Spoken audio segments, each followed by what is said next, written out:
მეგობრებო, ესეთი გაშლა უნდა გაგიკეთოთ ახლა, უცებ მომივიდა ეს თემატიკა და ეს იდეა თავში და ვფიქრობ, რომ არასდროს გამიკეთებია კონკრეტულად ეს თემატიკა და უცებ რაღაცნაირად იდეა მომივიდა და ძალიან მომინდა რომ გავიგოთ ეს თემა არის ასეთი.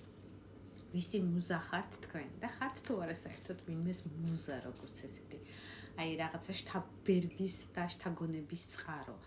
როგორც ქალი, როგორც მამაკაცი, სულ ერთია, ორივე სქესისთვის არის გაშლები, ყველა ვარიანტში შეგახსენებთ, რომ ლაიკები არ უნდა გავიწყოთ ენერგოცვლისთვის, მიიღოთ გაშლები, მოიწონოთ, გვერდი გამოიწეროთ ჩემი, გამოიწეროთ ორივე გვერდი, TikTok გვერდიც, YouTube გვერდიც, YouTube-ის ლინკიც ქუჩივია და Telegram-ის ლინკიც ქუჩივია, რომელზეც ვაკეთებ პირად გაშლებს და ფასებს და დეტალებს თუ გაინტერესებთ, გადმოდით და გაგაცნობ ყველას მე. მოკლედ, წავედით ახლა გავიგოთ, ხართ თუ არა საერთოდ ვინმესთვის აი ესეთი მუზა. იმისთვის რომ მიხვდეთ, რამდენად თქვენზეა ეს გაშლა, მოდი პატარა იდენტიფიკაცია ასეთი იყოს. რას გრძნობთ ახლა თქვენ, რა ენერგიებში ხართ, მოდი გავიგოთ. და თუ დაემთხვა უყურეთ თქვენზე იქნება ეს გაშლა. მთვარე, დედოფალი თასის და მეფე ჟეზლის. ესე იგი, როგორც თქვი, გაშლა არის ორივე სქესისთვის და ორივე ამოვიდა ამ შემთხვევაში. მამაკაცებისთვის ვიტყვი, რომ თქვენ ხართ ძალიან მიმზიდველი ცეცხლოვანი, შეიძლება ცეცხლის სტიქიას წარმოადგენდეთ, იყოთ ვერძი, ლომი ან შულდოსანი, მაგრამ არა აქვს ამას მნიშვნელობა გადამწყვეტი, ის რომ ძალიან ტემპერამენტიანი ხართ, ძალიან მიმზიდველი ხართ საწინააღმდეგო სქესისთვის, ძალიან თბილი, ესეთი გამოხატვა, აი გამოსჭვავის ცეცხლი, ტემპერამენტი, ვერ ისვენებთ ერთ ადგილას, ძალიან მომუშავე პერსონაჟია, როგორც წესი ჟეზლის მეფე და ძალიან ბევრს მუშაობს, ბევრს გადაადგილდება, ბევრს სულ ცეცხლში და სულ მოკლედ მოსვენების ერთი წუთი არა აქვს. აი ძილშიც კი შეიძლება გიგრძნიათ კიდევაც, არ ვიცი რატომ მომდის ასე, მაგრამ შეიძლება გიგრძნიათ კიდევაც, რომ გაგღვიძებიათ, რომ აი სადღაც მიგეჩქარებათ აი ამ რეჟიმით. ძილშიც კი თითქოს ვერ ისვენებთ აი ესეთი ცეცხლოვანი ტიპაში. რაც შეეხება მანდილოსნებს, მანდილოსნები წარმოდგენილია წყლის სტიქის დედოფლად, ეს არის თევზების კიბორჩხალას ან მურიელის ნიშანი, მაგრამ კიდევ ვიმეორებ ასტროლოგიას მაინც ნუ დაუკავშირებთ კონკრეტულად რომ თუ წყლის სტიქი არ ხართ, ესე იგი თქვენზე არ არის ეს გაშლა, ეს არის ძალიან გრძნობიარე ქალი, რაღაცა შეგრძნებებით, რაღაცა მისტიურობებით, წინად გრძნობებით, ასე ვიტყოდი, ძალიან მოსიყვარულე და თბილი.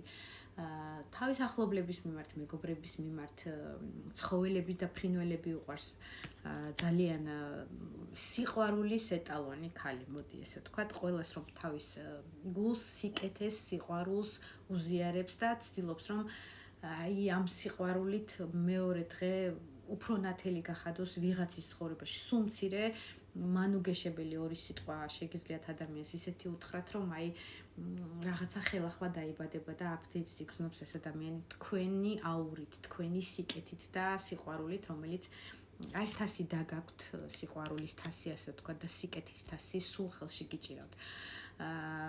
მაგრამ ორივე სქესისთვის იქნება ეს, რომ რაღაცნაირად მთვარე ამოდის, მაღალი არგანი მე-18 ეს არის ეჭვიანობის კარტი, ეს არის ძალიან დიდი მისტიურობის კარტი, ძალიან გაურკვეველი მომავლის კარტი, ბევრ რაღაცაში ეჭვი გაქვთ, ბევრ რაღაცას ორჭოფობთ, სასიყვარულო ურთიერთობა იქნება თუ რაღაცა სფეროსთან მიმართებაში განსაკუთრებით ეხლა ამ მომენტისთვის, როცა ამ გაშლას უყურებთ, რაღაცას განიცდით და რაღაცნაირად აი შეგრძნების დონეზე გინდათ იგრძნოთ, რომ აი საით წავიდე და რომელია სწორი, რომ არ მოვტყუდე, რაღაცნაირ ეჭვებში ხართ, უნდობლობაში ხართ, გაურკვეველია თქვენი მომავალი იმ სამუშაო სფეროში თუ სამუშაოს განვიხილავთ, თუ ზოგიერთისთვის ურთიერთობა, რომელიც გაურკვეველია, რას მოიტანს სამომავლო და საერთოდ მოიტანს რამე ისეთ სერიოზულს თუ უბრალოდ თქვენი ფანტაზია და თქვენი უნარია. მოკლედ, აი ყველას თქვენი გაქვთ ხარ, არ ჩამოთვალო. ბევრი უყურებთ ამ გაშლებს და ვიდეოებს ჩემსას და ყველას თქვენი გაქვთ და ამაზე არ არის ეს გაშლა, არის რაღაცის მიმართ უნდობლობა, ეჭვები, რაღაცის შეგრძნების დონეზე გინდათ შეიგრძნოთ რა და როგორ იქნება ხვალ ამ სიტუაციასთან მიმართებაში. ხართ ძალიან ასეთ აპათიურ მდგომარეობაში. შესაძლებელია ზოგიერთი მას, არ ვიცი, ალკოჰოლს იყავით გადაყოლილი, ასე ვთქვათ, ახალწლო პერიოდში თუ ბოლო პერიოდში საერთოდ და ამანაც კი დაგღალათ, აი აღარც დალევა მინდა, აღარც მეგობარი მინდა, აი რაღაცნაირად აპათიურ ისეთ მდგომარეობაში ხართ, არაფერი არ გიხარიათ და არ გახალისებთ, ფიქრობთ, რომ თქვენ უნდა მოძებნოთ სამართლის გზა, სიმართლის გზა უფრო სწორი იქნება ალბათ. ძალიან მე-11 მაღალი არკანი არის ძალიან სიმართლის კარტი, ეს არის კარტი ასევე ადამიანების, რომლებიც მუშაობენ ადვოკატურაში, მოსამართლეობაში, რაღაცა სიმართლის ზღვარს ეძებენ, სიმართლეს ეძებენ და სიმართლისთვის იბრძვიან ცხოვრებაში და აი რაღაცა სიმართლეს გინდათ მიაღწიოთ, გაიგოთ ბოლომდე სიმართლე. თუ ქორწინება განქორწინებას ეხება თქვენი ეს ორჭოფობა, ამასთან დაკავშირებითაც გაქვთ ეს სწორი გადაწყვეტილება, რომ მიიღოთ აი ამ სიტუაციაში ძალიან ბევრი დარდი, ორჭოფობა, ეჭვიანობა, რომელია სწორი აი ამ სიტუაციაში ხართ. თუ ემთხვევა ეს ენერგეტიკა და გრძნობთ, რომ თქვენზე იქნება გაშლა, უყურეთ. გავიგოთ საერთოდ ვინმეს მუზა ხართ თუ არა თქვენ როგორც ასეთი.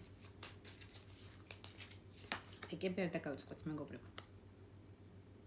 ვინმეს მუზა ხართ? ეს არის სამიან პენტაკლი, ეს არის კარტი, რომელიც გვიჩვენებს, რომ ვიღაცა თქვენზე მუშაობს. ხედავთ, როგორ აი კლიბავს რაღაცა ფიგურას, ცვილს, რაღაცას აკეთებს თქვენი ინტერპრეტაციისას, თქვენ გხატავთ, თქვენი ფიგურას აკეთებს, რაღაცას მუშაობს თქვენზე ფიქრებით. აი რაღაცა ასე ვთქვათ მიწოლის რეჟიმი გაქვთ ამ ადამიანისთვის, რომ აი мотивация, მოდი უფრო სწორი სიტყვა იქნება ალბათ ესეთი, რომ აი мотивациას უმაღლებთ ადამიანს, რომ იმუშაოს რაღაცა ეს იქნება ესეთი სფერო, როგორიც არიან მაგალითად მხატვრები, მოქანდაკეები, რაღაცის შემოქმედები, ასევე შეიძლება კინორეჟისურას თუ ავიღებთ რაღაცა სცენარის мотивациას თუნდაც ფილმის გადაღება იყოს, თუნდაც სარეკლამო რგოლი იყოს, რაღაცის мотивацიის წყარო ხართ, ვინ არის ეს ადამიანი თქვენთვის? შეიძლება წარმოქმნილი იყოს ადამიანი მერწყულის ნიშნად, როგორ დამავიწყდა მერწყულებო, გილოცავთ ყველა საბადების დღეს, ვისამაც უკვე გაიარა და ვისაც ელოდებით ახლა მომავალში სუბედნიერება და სიკეთა მოგხსლოდეთ და სიყვარული და მართლაც ასე ვთქვათ, პლუტონს დიდი ტრანსფორმაცია სასიკეთოდ მოეტანოთ თქვენ ცხოვრებაში და ასევე ჩემ ცხოვრებაშიც როგორც მერწყული, ეს არის შეიძლება წარმომადგენელი იყოს მერწყულის, ვინაიდან 0 არის შუთი, ჯოკერი, ასე ვთქვათ, მაღალი არკანი პირველი, საიდანაც მაღალი არკანების ათვლა იწყება, ადამიანი, რომელიც არის მოსულელო, ძალიან ალალი, ხუმარა, ერთ წუთას შეიძლება გაბრაზებული იყოს და ძალიან უცებ ავიწყდება ეს გაბრაზება და ძალიან წამებში შეიძლება ვიღაცას ერთმა სიტყვამ სრულიად კაკ ხასიათზე დააყენოს და აქეთ კიდევ დააწყნაროს ეს ადამიანი და რაღაცნაირად უნუგეშოს პასუხისგებლობის აღებით არა, მაგრამ აი უფრო გაუხალისოს დღე, რაღაცა გაუფერადოს ყოველდღიურობა, აი სადაც მიდის და როგორც ურთიერთობს ადამიანებთან, ყოველთვის ცდილობს, რომ აი მისი მისვლა, მისი აურა, მისი სიკეთე და სიყვარული, აი ესეთი შეიძლება ბავშვური, ალალური, ცოტა მოსულელოც, მაგრამ ყველგან მიიტანოს თავის გარშემო მყოფებთან, სადაც იქნება ადამიანი არის. კიდევ ვიმეორებ, უპასუხისმგებლოც, მოსულელოც შეიძლება ისე წაიტეხოს ხვირპირი, კარგად ვერ დააკვირდეს სად მიდის და რას აკეთებს, სერიოზული ნაბიჯები შუთისგან ცოტა წარმოუდგენელია, ანუ წინ დახედული არ არის, ასჯერ არ თulis და ისი არ მიდის ახალი ეტაპისთვის, ახალი ცხოვრებისთვის მზად არის ეს ადამიანი. წარმოუდგენელი ადამიანი, რომ თავის ფინანსები აქვს, თავის წყარო აქვს, გამოიმუშავებს კარგად, ეს არ არის ჯიბე გამოფხეკელი ადამიანი, ანუ იმ რაღაცაში, რაშიც მუზა ხართ და რაზეც მოქმედებს და მუშაობს და დებს თავის ენერგეტიკას, თავის ფინანსი აქ გამომუშავებაც აქ ამ სფეროდან ძალიან კარგი. თქვენ თუ იცნობთ ამ პიროვნებას? ეს არის თქვენი ბედი. ეს არის მე-20 მაღალი არკანი იუსტიცია, რომელიც გვიჩვენებს, რომ ამ ადამიანთან შესაძლებელია ზოგიერთებს ურთიერთობა წარსულში უკვე გქონდათ, პირდაპირ გაგებით ურთიერთობა, თქვენი პარტნიორი იყო, თქვენი საყვარელი ადამიანი იყო, ადამიანი, რომც გავიდეს პერიოდი, მაინც გამოჩნდება შენ ცხოვრებაში, იმიტომ რომ მაღალი ძალებისგან არის შენ ცხოვრებაში ეს ადამიანი მოვლენილი. ასეთის მუზა ხართ, ვარსკვლავი ხართ მისთვის, საოცნებო, ბრჭყვიალა და გილოცავთ.